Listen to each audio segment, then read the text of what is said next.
ಕೋಲಾರ ಎಪಿಎಂಸಿಯು ಏಷ್ಯಾದಲ್ಲಿಯೇ ಎರಡನೇ ಅತಿ ದೊಡ್ಡ ಟೊಮೊಟೊ ಮಾರುಕಟ್ಟೆಯಾಗಿದೆ. ಟೊಮೊಟೊ ಬೆಳೆಗೆ ಕೋಲಾರವು ಸೂಕ್ತ ವಾತಾವರಣವನ್ನು ಹೊಂದಿರುವುದರಿಂದ ಇಲ್ಲಿ ಬೆಳೆದ ಟೊಮೊಟೊಗಳು ದೇಶ ವಿದೇಶಗಳಲ್ಲಿ ಹೆಚ್ಚು ಬೇಡಿಕೆ ಪಡೆದುಕೊಂಡಿವೆ.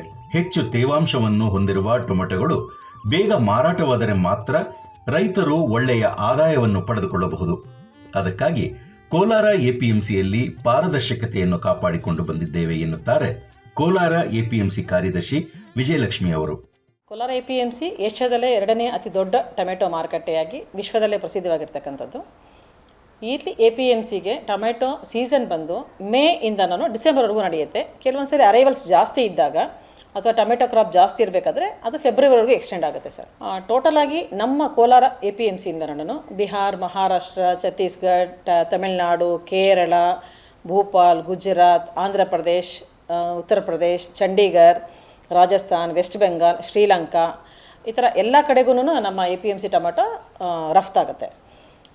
ಕಾರಣ ಏನಪ್ಪ ಅಂತಂದರೆ ಇಲ್ಲಿ ನಮ್ಮ ಕೋಲಾರ ಜಿಲ್ಲೆಯ ವಾತಾವರಣ ಟೊಮೊಟೊ ಬೆಳೆಗೆ ಉತ್ತಮವಾಗಿರ್ತಕ್ಕಂಥ ಒಂದು ವಾತಾವರಣ ಇರೋದರಿಂದ ಇಲ್ಲಿ ಬೆಳೆದಿರ್ತಕ್ಕಂಥ ಟೊಮೆಟೊ ಕನಿಷ್ಠ ಪಕ್ಷ ಅಂದರೂ ಕೂಡ 15ರಿಂದ 20 ಅಥವಾ 25 ದಿನದವರೆಗೂ ಅದನ್ನು ತಡ್ಕೊಳ್ತಕ್ಕಂಥ ಶಕ್ತಿ ಇದೆ ಅಂತ ಹೇಳ್ಬಿಟ್ಟು ಈ ಎಲ್ಲ ರಾಜ್ಯಗಳಿಗೂ ನಮ್ಮ ಟೊಮೆಟೊ ರಫ್ತಾಗುತ್ತೆ.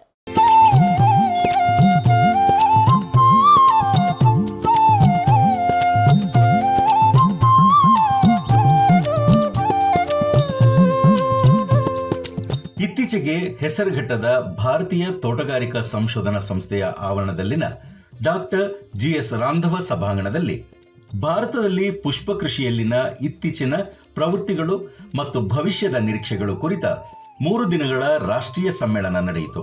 ಸಮ್ಮೇಳನದ ಉಪಾಧ್ಯಕ್ಷರಾದ ಡಾಕ್ಟರ್ ಬಿ ನವೀನ್ ಕುಮಾರ್ ಅವರು ಸಮ್ಮೇಳನದಲ್ಲಿ ಆಯೋಜನೆಗೊಂಡಿದ್ದ 9 ತಾಂತ್ರಿಕ ವಿಚಾರಗೋಷ್ಠಿಗಳು ಹಾಗೂ ಅಲ್ಲಿ ಮಂಡಿಸುವ 90ಕ್ಕೂ ಹೆಚ್ಚು ಸಂಶೋಧನಾ ಪ್ರಬಂಧಗಳ ಬಗ್ಗೆ ಮಾಹಿತಿ ನೀಡಿದರು.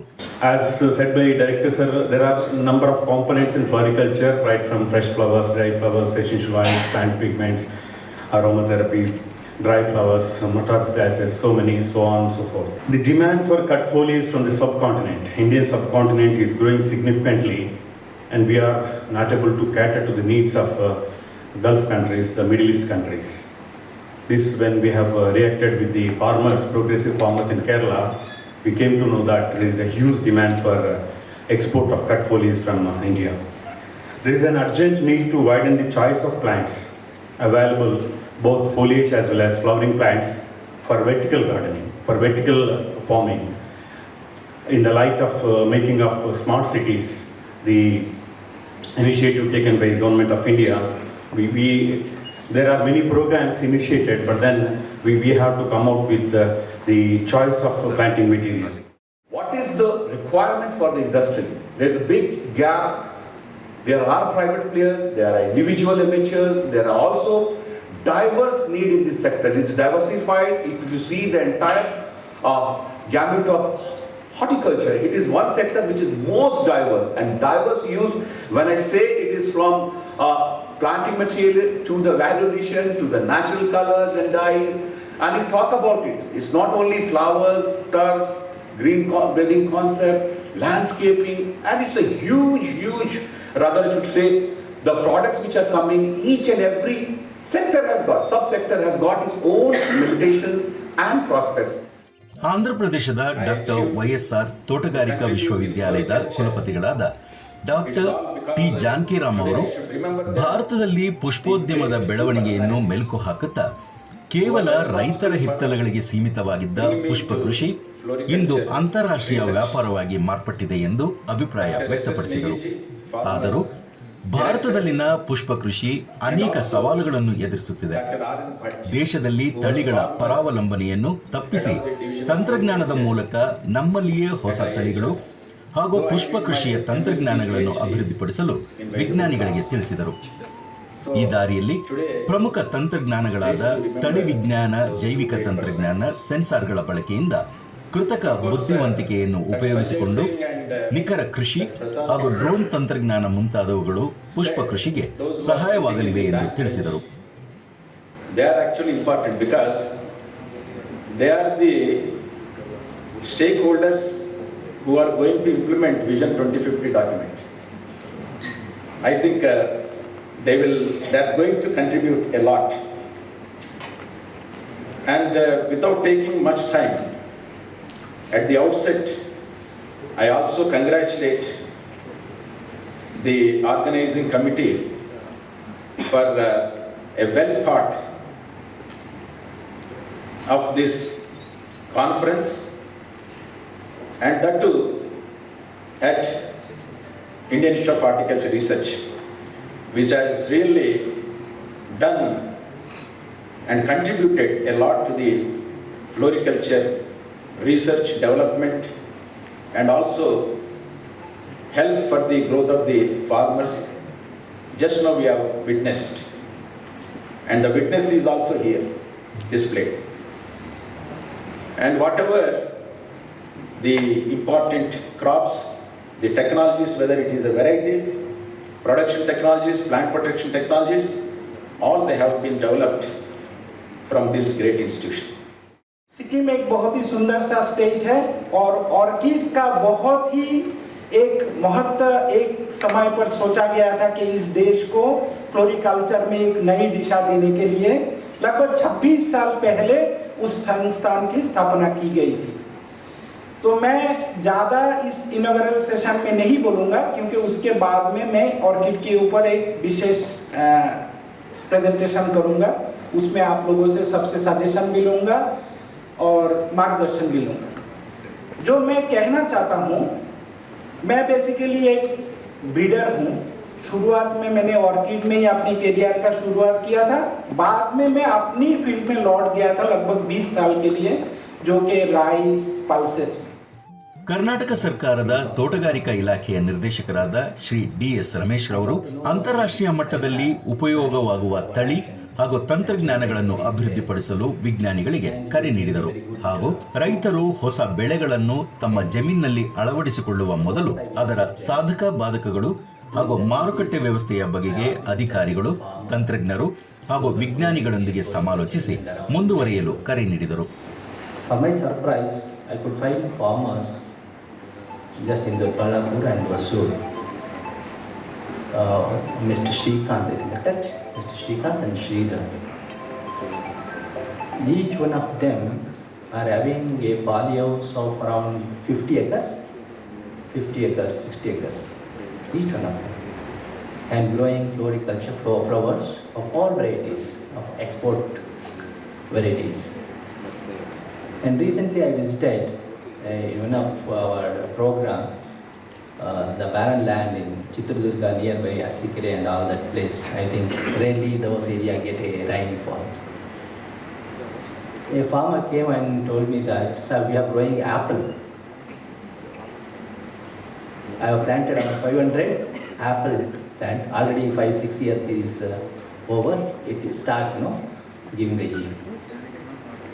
So what he wanted to say is, the farmer is no more depending on us now. Because because of the technology and information, just sitting wherever he wants, he can drill into the micro level and see what he can do for himself. And I'm very happy to see the long list of oral presentations, mostly coming from our younger colleagues and spanning across many fields. Earlier when we used to meet like this in the conferences, the range of topics that were covered by, in a conference were very limited. But I realize now it is spanning across even many of the students or the researchers, they never used to work on biotic and abiotic stresses. ಭಾರತೀಯ ಕೃಷಿ ಸಂಶೋಧನಾ ಪರಿಷತ್ತಿನ ತೋಟಗಾರಿಕೆ ವಿಭಾಗದ ಮಹಾನಿರ್ದೇಶಕರು, ಸಹಾಯಕ ಮಹಾನಿರ್ದೇಶಕರಾದ doctor Sudhakar Pandey ಅವರು ಭಾರತದಲ್ಲಿನ ಪುಷ್ಪ ಕೃಷಿಯ ಕುರಿತು ಸಾಧಕ ಬಾಧಕಗಳನ್ನು ಚರ್ಚಿಸಿದರು. Our country, I was visiting the PETA website. They have what flowers we are exporting, how much we are exporting value. So near about at presently by 2020 and 2023, we exporting near about 700 crores value of our these flowers to other countries, and out of that 71% that's coming from the dry flowers.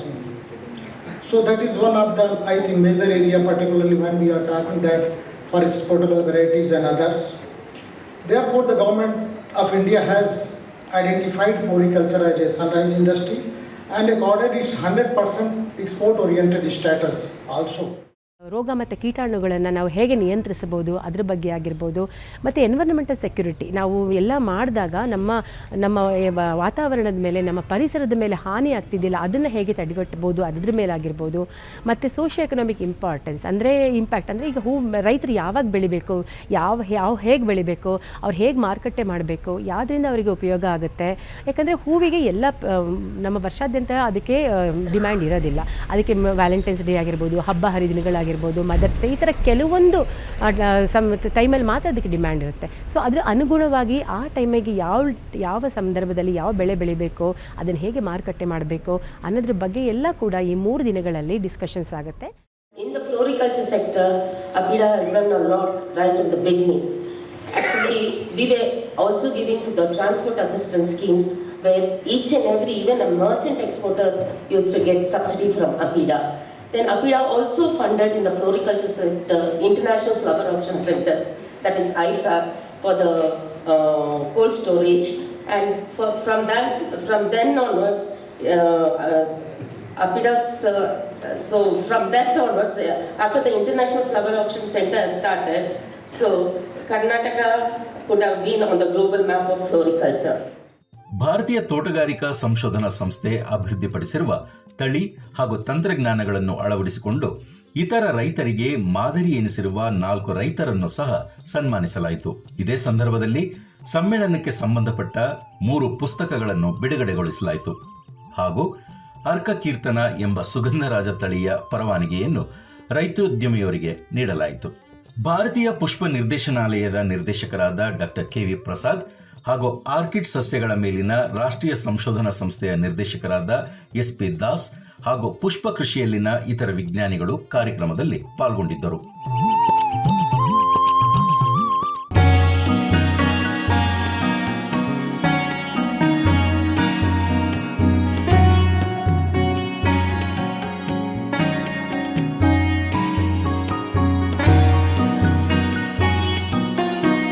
ಬೆಂಗಳೂರಿನ ರಾಷ್ಟ್ರೀಯ ಕೃಷಿ ಕೀಟ ಸಂಪನ್ಮೂಲ bureau ಇತ್ತೀಚೆಗೆ ಕೃಷಿ ಡ್ರೋನ್ಗಳ ಮುಖಾಂತರ ಜೈವಿಕ ಕೀಟನಾಶಕಗಳನ್ನು ಬಳಸಿ ವಿವಿಧ ಬೆಳೆಗಳಲ್ಲಿ ಕೀಟ ಮತ್ತು ರೋಗ ನಿಯಂತ್ರಣದ ಬಗ್ಗೆ ಪ್ರಾತ್ಯಕ್ಷಿಕೆಯನ್ನು ಕೈಗೊಂಡಿತ್ತು.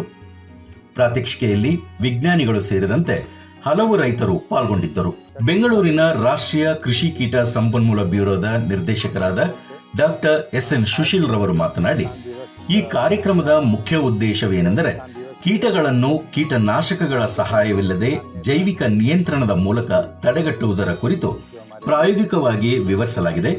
ಜತೆಗೆ ನಮ್ಮಲ್ಲಿನ ವಿವಿಧ ಬಗೆಯ ಜೈವಿಕ ನಿಯಂತ್ರಣ ಕಿಟ್ಗಳನ್ನು ರೈತರಿಗೆ ನೀಡಲಾಗಿದೆ ಎಂದರು. हमारे संस्थान में राष्ट्रीय कृषि कीट संसाधन ब्यूरो जो बेंगलोर में अवस्थित है, इस ब्यूरो में आज हम लोग किसान दिवस मना रहे हैं. इस अवसर पे 100 से ज़्यादा किसान भाई हमारे कोलार ज़िले से और बेंगलोर रूरल ज़िले से यहाँ पे पधारे हैं. और आज के इस अवसर पे हमारे मंत्री minister of state social justice और एम्पावरमेंट श्री नारायण स्वामी जी आ रहे हैं और साथ में उनके कोलार ज़िले के मुनि स्वामी जी जो वहाँ के मेंबर ऑफ पार्लियामेंट हैं वहाँ से, वो भी आ रहे हैं. तो इस अवसर पे हम सभी किसान भाइयों को यहाँ प्रदर्शनी, एक छोटी सी प्रदर्शनी लगाई गई है जिसमें हम यहाँ के विभिन्न तकनीकों को दिखा रहे हैं. साथ में हमारे फार्म पे जितने हमारे प्रदर्शन लगे हुए हैं उसको भी हमारे किसान भाई देख रहे हैं. और इस संस्थान में मुख्य रूप से हमारे जितने बायोलॉजिकल कंट्रोल हैं, जैविक नियंत्रण विधि से कैसे बिना दवाओं का प्रयोग किए हुए हम फसलों से कीटों से बचा सकते हैं, इस पे यहाँ कार्य होता है. और हमारे ढेर सारे तकनीकी, अब तक करीब 47 तकनीक इस संस्थान ने बनाए हैं और आज हम उन सभी तकनीकों के बारे में किसानों को अवगत करा रहे हैं. और साथ में हम जितने हमारे किसान भाई आए हुए हैं उनको विभिन्न प्रकार के इनपुट जो हमारे जैविक नियंत्रण के हैं उसको हम दे रहे हैं, जिसमें कि बेवेरिया बैसियाना जो हमारा जैविक फफूंदीनाशक है. ಪ್ರಧಾನ ವಿಜ್ಞಾನಿ ಡಾಕ್ಟರ್ ಕೊಲ್ಲ ಶ್ರೀದೇವಿ ಅವರು ಡ್ರೋನ್ಗಳನ್ನು ಕೃಷಿಯಲ್ಲಿ ಬಳಸುವುದರ ಮೂಲಕ ನಾವು ಕೃಷಿಯಲ್ಲಿ ಕೀಟ ನಿಯಂತ್ರಣಕ್ಕೆ ತಗಲುವ ವೆಚ್ಚವನ್ನು ಕಡಿಮೆಗೊಳಿಸಬಹುದಾಗಿದೆ. ಅಲ್ಲದೆ ತಗ್ಗು ದಿಣ್ಣೆ ಪ್ರದೇಶಗಳಲ್ಲಿ ಕೃಷಿ ಡ್ರೋನ್ ಮುಖಾಂತರ ಜೈವಿಕ ಕೀಟನಾಶಕಗಳನ್ನು ಸಿಂಪಡಿಸಬಹುದಾಗಿದ್ದು ಸಾಕಷ್ಟು ನೀರು, ಸಮಯ ಉಳಿತಾಯವಾಗಲಿದೆ ಎಂದರು. ನಾನು ಕೀಟಗಳ ಬಗ್ಗೆ ತಿಳ್ಕೊಳ್ತಾ ಇದ್ದೀವಿ. ಕೀಟಗಳು ನಮ್ಮ ಬೆಳೆಗಳನ್ನು ವಿವಿಧ ಬೆಳೆಗಳ ಮೇಲೆ ಬಂದು ಹಾನಿಕರವಾಗತ್ತೆ. ಅದನ್ನು ನಾವು ಹೇಗೆ ನಿರ್ವಹಣೆ ಮಾಡ್ಕೋಬೇಕು, ಹೇಗೆ ಗುರುತಿಸಬೇಕು, ಅದು ಬಗ್ಗೆ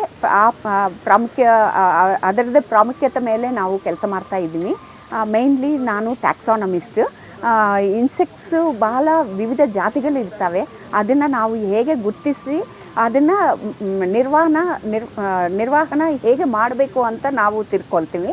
ಅದಕ್ಕೆ ನಾವು ಜೈವಿಕ ನಿಯಂತ್ರಣನೂ ಪ್ರಮೋಟ್ ಮಾಡ್ತಾ ಇದ್ದೀವಿ ನಮ್ಮ ಸಂಸ್ಥೆಯಿಂದ. ಸೊ ನಾವು ಗುರುತಿಸುವ ಹಾನಿಕರ ಕೀಟಗಳಿಗೆ ಕೀಟನಾಶಕಗಳು, ರಾಸಾಯನಿಕ ಕೀಟನಾಶಕಗಳು ಕಡಿಮೆ ಮಾಡಿಬಿಟ್ಟು ನಮ್ಮ ಜೈವಿಕ ನಿಯಂತ್ರಣ ನಮ್ಮ ಸಂಸ್ಥೆಯಿಂದ ಹೇಗೆ ಹೆಚ್ಚು ಮಾಡಬೇಕು, ಅದರಿಂದ ನಾವು ಬೆಳೆಗಳಲ್ಲಿ ಇಳುವರಿ ಹೇಗೆ ಹೆಚ್ಚಾಗಬೇಕು ಅಂತ ನಾವು ಪ್ರಯತ್ನ ಮಾಡ್ತಾ ಇದ್ದೀವಿ. ನನ್ನ ಸ್ಪೆಷಲೈಸೇಷನು ಗೊನ್ನಹುಲ್ಲ ಬಗ್ಗೆ. ಸೊ ಗೊನ್ನಹುಲ್ಲೆ ನಾವು ಕಬ್ಬಿಂದನೂ, ಕಡಲೆಕಾಯಿಂದನೂ, ಆಲೂಗಡ್ಡೆಯಿಂದನೂ, ಅಡಿಕೆ ತೋಟದಲ್ಲಿನೂ ನಾವು ಹೆಚ್ಚಾಗಿ ನೋಡ್ತಾ ಇರ್ತೀವಿ. ಅದನ್ನು ನಾವು ಸಮಗ್ರ ನಿಯಂತ್ರಣ ಮಾಡ್ಕೋಬೇಕಾಗತ್ತೆ. ಜೈವಿಕ ನಿಯಂತ್ರಣ ನಮ್ಮ ಸಂಸ್ಥೆಯಲ್ಲಿ ಜೈವಿಕ ನಿಯಂತ್ರಣ ಪರಿಹಾರ ಇದೆ. ತುಂಬಾ ಇವತ್ತೂ ನಾವು ಕೊಡ್ತಾ ಇದ್ದೀವಿ ರೈತರುಗಳಿಗೆ. ಅದನ್ನು ಉಪಯೋಗಿಸ್ಕೊಂಡು ನಾವು ಸಮಗ್ರ ನಿರ್ವಹಣೆ ಮಾಡ್ಕೋಬೋದು. ಇದು ನಾವು ಕಂಡಿರೋದು ಇಂದ ಯಾವುದೇ ಉಲೆ ಅಂತ ರೈತರಿಗೆ ಅವರು ಎನಿವೇರ್ ಬಿಟ್ವೀನ್ 25 to 30% ಲಾಸ್ ನಾವು ನಿಯಂತ್ರಣ ಮಾಡ್ಬೋದು.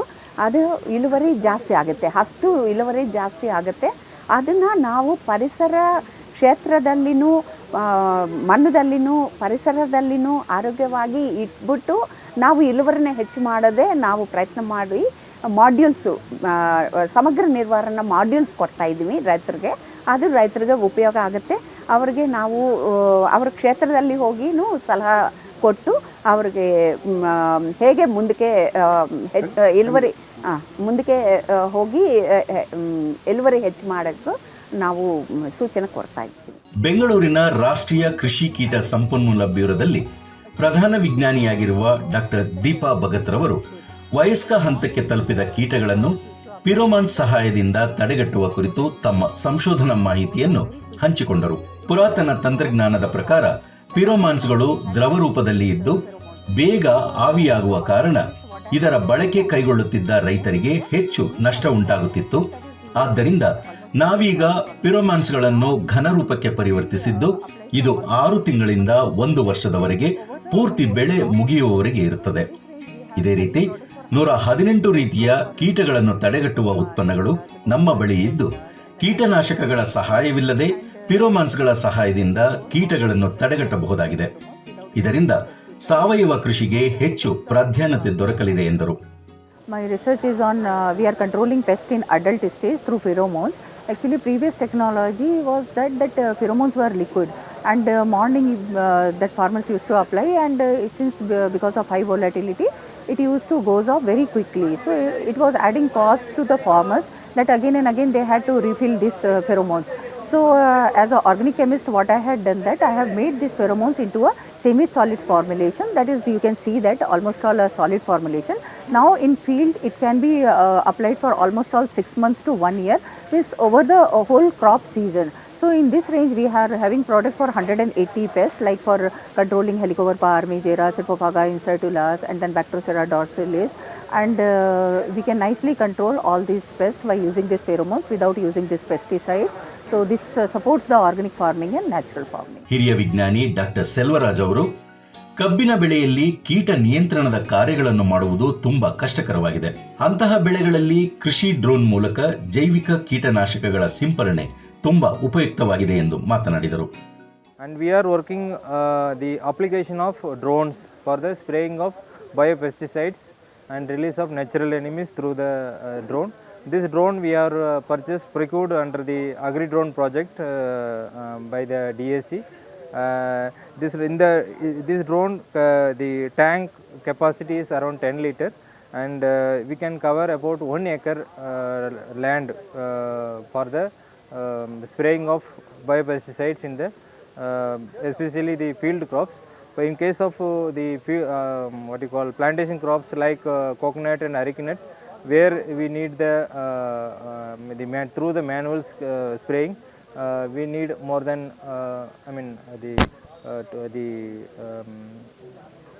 around 3 to 4 tank. I mean, four spray we need per acres. I mean 40 liter per acre.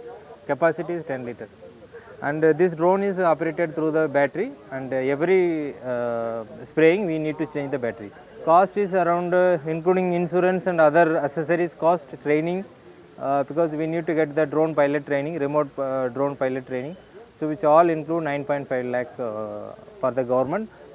In case of this very important information for the public, Government of India is promoting for the Mahela Kishan under the around 60% or 70% subsidies also, and training they are giving. Initially 6 months government is paying the some kind of drone pilots salary also. So further we can explore the nearest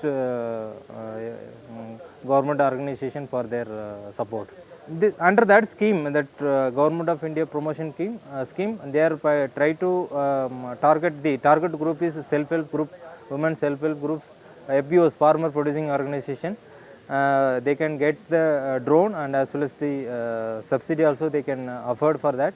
And further the required farmers, those are in that FPOs and self-help group, by paying the minimum rental charge around 600 to 700 per hectare. So some place even per tank they are charging 600 to 700. So accordingly they can avail that services. Here we are using the biocontrol agents, especially the entomopathic fungus, entomopathic bacteria, the oil formulation. Talc formulation, there is may be possibility of clogging the nozzle, so we have to use the oil formulations. Oil formulation means that one, sir. Can I show that one? So ideal formulation to spray through the drones. Regarding the procurement of the drones, in India more than around 25 companies which are approved by the DCCA in India. So we have to purchase the drone through the DCCA approved companies. There are many companies, they are selling that drone from even, so now import is completely stopped, but there are some companies maybe still under registration.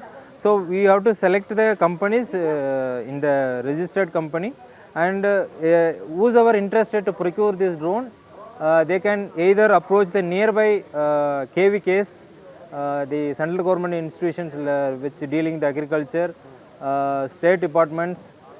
They can approach for the further guidance, including us, our institution also. They can approach us to, we will guide the further procurement, the suitable drones, we can suggest the models, so that we can help from our side. ವಿಜ್ಞಾನಿ doctor Richa ವಾಷ್ಣೆ ಅವರು ಮಾತನಾಡಿ, ಪರಾವಲಂಬಿಗಳು ಜೈವಿಕ ನಿಯಂತ್ರಣದಲ್ಲಿ ಹೇಗೆ ಭಾಗಿಯಾಗುತ್ತದೆ ಎಂಬುದನ್ನು ನಾವಿಲ್ಲಿ ತಿಳಿದುಕೊಳ್ಳಲಿದ್ದೇವೆ. ಇದರಲ್ಲಿ ಮೊಟ್ಟೆ ಪರಾವಲಂಬಿಗಳು ಮತ್ತು ಸಾಮಾನ್ಯ ಪರಾವಲಂಬಿಗಳು ಇರುತ್ತವೆ. ಇವು ವಿವಿಧ ಪರಿಸರ ವ್ಯವಸ್ಥೆಯಲ್ಲಿ ಇರುವಂತಹ ಕೀಟಗಳನ್ನು ತಡೆಗಟ್ಟುತ್ತದೆ ಎಂದರು. We have displayed biocontrol agents. So this section covers all the parasitoids. It includes egg parasitoids and larval parasitoids. So they are controlling the insect pests in different ecosystems, for example paddy, sugarcane, maize, vegetable ecosystem, and other different crops also. This section covers all the predators, which includes chrysophids, coccinelles, anthocorid bugs, and other things. So for example, chrysophids, they are very good biocontrol agents for the whiteflies and other sucking pests. Coccinelles, they are very good biocontrol for the mealybug in different fruit crops like sapota and like guava and other crops. And the anthocorid bugs, they are very minute bugs which are very good predators of thrips and mites. And they are working very good in case of polyhouses and other crop ecosystem, particularly targeting thrips and mites in different flowering plants and different like ecosystem. ಪ್ರಾತ್ಯಕ್ಷಿಕೆಯಲ್ಲಿ ಪಾಲ್ಗೊಂಡಿದ್ದ ರೈತರು ತಮ್ಮ ಅನುಭವವನ್ನು ಹಂಚಿಕೊಂಡಿದ್ದು ಹೀಗೆ. ಔಷಧಿ ಸಿಂಪಡಣೆ ಮಾಡುವುದರಿಂದ ಏನು ಸಮಸ್ಯೆಗಳಾಗ್ತದೆ ಅದರ ಬಗ್ಗೆನೂ ಚೆನ್ನಾಗಿ ತಿಳಿಸ್ಕೊಟ್ರು ಮತ್ತು ಮಣ್ಣಿಗೆ ಜೀವ ಇದೆ ಎಂಬುದಾಗಿ ಕೂಡ ತಿಳಿಸ್ಕೊಟ್ರು. ಅದಕ್ಕೆ ದಾಹ ಆಗ್ತದೆ ಎಂಬುದಾಗಿ ಕೂಡ ಹೇಳ್ಕೊಟ್ರು. ಅದಕ್ಕೆ ಮತ್ತು ಆಹಾರ ಬೇಕಾಗ್ತದೆ ಎಂಬುದಾಗಿ ಹೇಳ್ಕೊಟ್ರು. ಎಲ್ಲ ಒಳ್ಳೆ ರೀತಿಯಲ್ಲಿ ನಮಗೆಲ್ಲ ತಿಳಿಸ್ಕೊಟ್ಟಿದ್ದಾರೆ. ತುಂಬ ಸಂತೋಷ ಆಯಿತು. ಅಷ್ಟೇ ಅಲ್ಲ, ರೈತರಿಗೆ ಉಪಯೋಗಕ್ಕೆ ಬೇಕಾಗಿರುವಂಥ ಎಲ್ಲ ಉಪಕರಣಗಳನ್ನು ಈ ಸಮಯದಲ್ಲಿ ನಮಗೆ ಕೊಟ್ಟಿದ್ದಾರೆ. ಇವತ್ತಿನ ದಿನ ಏನಂತಂದರೆ, ನಾವು ರಾಸಾಯನಿಕ ಬೆಳೆಗಳು ಅಂತಂದರೆ ನಮ್ಮ ಒಂದು ಜಮೀನಲ್ಲಿ ನಾವು ಅವರೆಕಾಯಿ, ಬೀನ್ಸು ಮತ್ತು ಟೊಮೊಟೊ, ಮೆಣಸಿನ್ಕಾಯಿ ಇವನ್ನೆಲ್ಲ ಹಾಕ್ತಾ ಇದ್ವಿ. ಕೆಲವೊಂದು ಮೆಡಿಸಿನ್ಸ್ ಎಲ್ಲ ಕೊಟ್ಟಿದ್ದಾರೆ.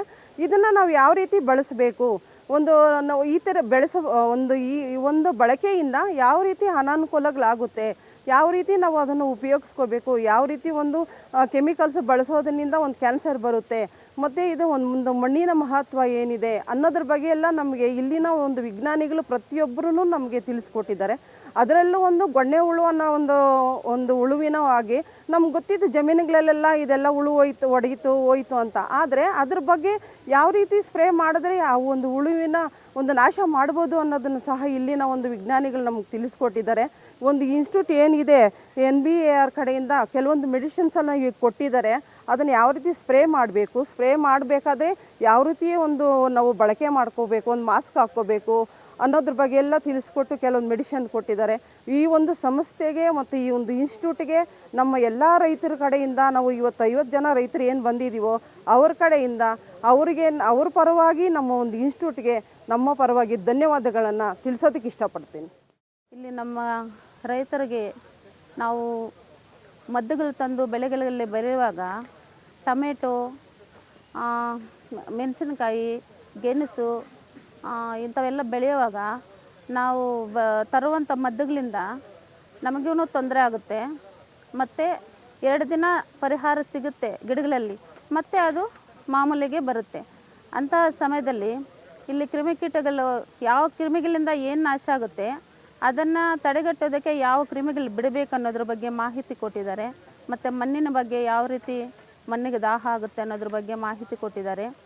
ಮತ್ತು ನಮಗೆ ಜೈವಿಕ ನಿಯಂತ್ರಣ ಪರಿಹಾರವಾಗಿ ಈ NBARI ಅವರ ಕಡೆಯಿಂದ ನಮಗೆ ಕೆಲವು ಲಿಕ್ವಿಡ್ಗಳು, ಮದ್ದುಗಳು ಮತ್ತು ಪಂಪು ಇವೆಲ್ಲ ನಮಗೆ ಕೊಟ್ಟಿದ್ದಾರೆ. ರೈತರಿಗೆ ಇನ್ನೂ ಏನೇನು ಬೇಕು ಅನ್ನೋದ್ರ ಬಗ್ಗೆ ಇವರು ಆಗಾಗ ಕರೆದು ಮಾಹಿತಿಯನ್ನು ಕೊಟ್ಟರೆ ನಾವು ಇನ್ನೂ ಹೆಚ್ಚಾಗಿ ಬೆಳೆಗಳ ಬಗ್ಗೆ ತಿಳ್ಕೊಂಡು ನಾವು ಬೆಳೆಯುವಂಥ ಬೆಳೆಗಳಿಗೆ ಏನು ರೋಗ ತಗಲದಂತೆ ನಾವು ತಡೆಗಟ್ಟಲಿಕ್ಕೆ ಸಹಾಯವಾಗುತ್ತೆ ಅಂತ ಈಗ ಕೊಟ್ಟಿರುವ ಈ ಜೈವಿಕ ನಿಯಂತ್ರಣ ಪರಿಹಾರದ ಈ ವಸ್ತುಗಳನ್ನು ಸ್ವಲ್ಪ ಲಿಕ್ವಿಡನ್ನು ನಮಗೆ ಕೊಟ್ಟಿದ್ದಾಗಿ ಎಲ್ರಿಗೂ ಧನ್ಯವಾದಗಳನ್ನು ಸಲ್ಲಿಸುತ್ತಾ, ಕೃಷಿ ಡ್ರೋನ್ಗಳ ಉಪಯೋಗಗಳನ್ನು ಮನಗಂಡಿರುವ ಭಾರತ ಸರ್ಕಾರ ಯೋಜನೆಗಳ ಮೂಲಕ ಅವುಗಳನ್ನು ಜನಪ್ರಿಯಗೊಳಿಸುತ್ತಿದೆ.